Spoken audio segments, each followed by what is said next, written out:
So I first learned about the love languages back when I was getting divorced, which is probably a little late to learn the love languages.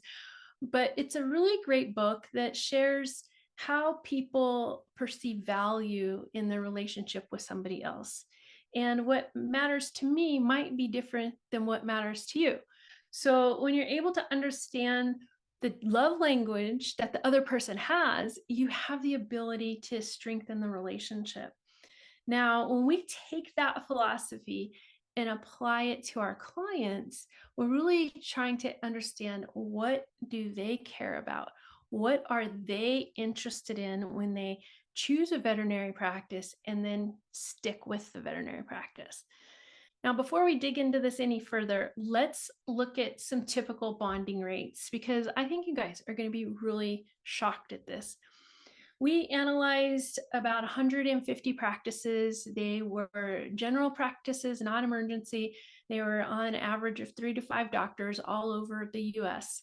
And we looked at what are the bonding rates for people, clients that come back in within 12 months and spend even $1. 61%. Okay, that's pretty bad. But I was thinking, all right, maybe they didn't make their wellness at the 1 year mark. Maybe they were at 13 or 14 months. So we broadened that to 18 months.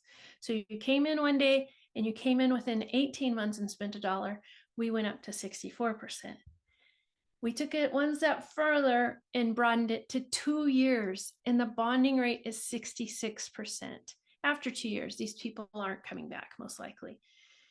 So let's think about that. 2 out of 3 people are coming back. 1 out of 3 are not. Meaning, in real life, if you're seeing 15 clients today, 5 of them are never coming back. Now, that's terrible. This number needs to be somewhere around 90%, you guys, because we've got to work smarter, not harder.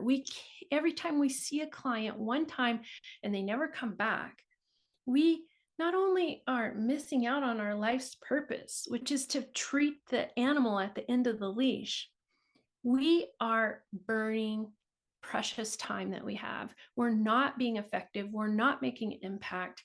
We're not relating to that person at the other end of the leash.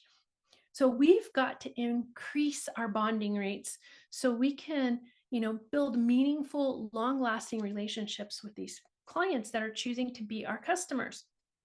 Now, there was a study that came out that looked at the top reasons pet owners didn't return to the veterinary clinic. As a veterinarian, I know if I asked most of my vet friends the top reason, they're going to say cost of care. So we definitely hear about that, and that came in at a solid 21%.